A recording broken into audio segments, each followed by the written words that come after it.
Bonjour et bienvenue dans ce journal tout en images en ce jeudi 3 novembre avec au sommaire un collectif d'habitants de Coursebeu qui s'inquiète d'un projet de méthaniseur tout près de chez eux, de la culture avec un partenariat prestigieux entre le musée du Louvre et le musée de Tessé, et puis la librairie Bulle qui s'apprête à recevoir des stars de la BD pour fêter ses 40 ans.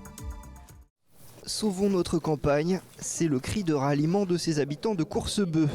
D'ici quelques mois, une usine de 145 mètres carrés entourée de béton sera construite dans ce champ. Elle transformera quotidiennement 99 tonnes de lisier en biogaz, pour le compte de 11 agriculteurs porteurs du projet aux côtés du groupe Engie. Pour les riverains du projet, l'inquiétude est grande. Je vais arriver chez moi, je vais voir que la méthanisation. Je vais partir de chez moi, je ne verrai que la méthanisation. Impossibilité l'été d'ouvrir mes fenêtres avec des odeurs, du bruit en permanence. On va être à proximité d'une zone ATEX, donc une zone explosive. Forcément, une méthanisation, on fabrique du gaz. Des risques de nuisance qui s'accompagnent aussi de craintes sur la situation sanitaire. Amandine est éleveuse de volailles bio et est installée à quelques centaines de mètres de la future usine à gaz. Tous les mois, on effectue des prélèvements pour savoir si mes poules n'ont pas été contaminées par une salmonelle. Et si jamais ça serait le cas, comme il risque de se passer avec l'implantation de cette usine juste à côté, il pourrait y avoir de gros risques pour les consommateurs de mes œufs et des gros risques aussi pour ma ferme d'un point de vue financier. À cela s'ajoutent aussi d'autres motifs d'inquiétude environnementaux avec la présence d'un cours d'eau à proximité. Alors les habitants se rencontrent régulièrement pour s'opposer à l'usine de méthanisation. Un recours a même été déposé devant le tribunal administratif de Nantes.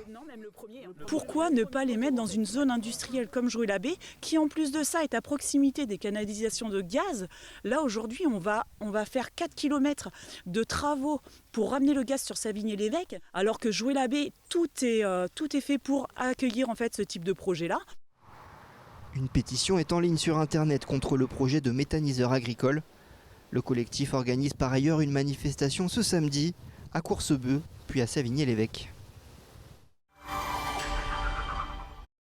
Tout doit disparaître. 124 bureaux, 366 chaises, des tableaux blancs et à craie, des armoires ainsi que du matériel de cuisine professionnel.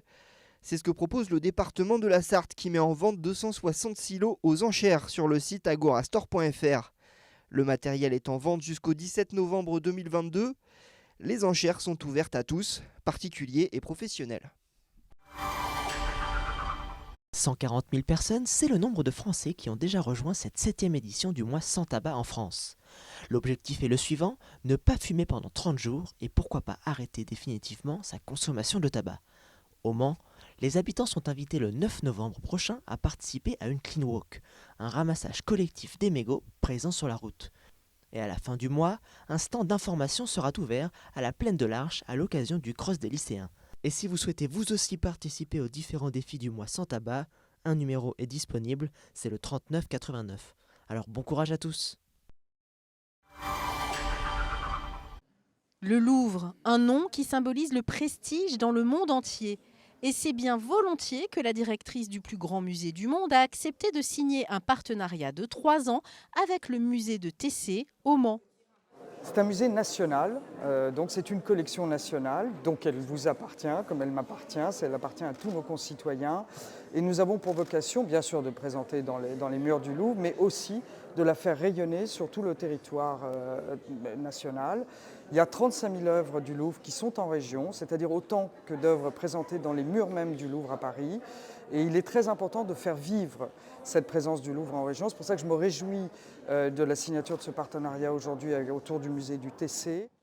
Concrètement, les équipes des musées travaillent déjà de concert depuis des années. La dernière exposition du musée de Tessé sur les peintres flamands et leurs étoffes en est l'illustration la plus récente. D'autres collaborations viendront, notamment une exposition sur l'enfance à travers la peinture du 19e siècle, programmée en 2025. C'est un appui scientifique avant tout, un relais pour la connaissance et la diffusion des collections. Les musées du Mans, à une moindre échelle bien évidemment, conservent des collections qui racontent l'histoire européenne de l'art du XIVe nous dans nos collections jusqu'au 19e, comme le département des peintures du musée du Louvre. Donc sur des acquisitions, sur des prêts, on est toujours en dialogue scientifique entre les collègues. Un partenariat qui s'inscrit aussi dans le grand chantier de transformation des musées du Mans et qui vise à les rendre toujours plus attractifs. Depuis 40 ans, Samuel Chauveau lève le rideau chaque matin sur la librairie Bulle, ici l'espace bis. Celui où il reçoit désormais les auteurs invités pour des rencontres publiques. Et pour célébrer cet anniversaire, un cycle de rencontres exceptionnelles sera justement proposé dans les semaines à venir. Début des festivités ce vendredi 4 novembre avec Baru, un auteur fidèle à la librairie Mansell, mais aussi Gibra, l'un des maîtres de la bande dessinée actuelle.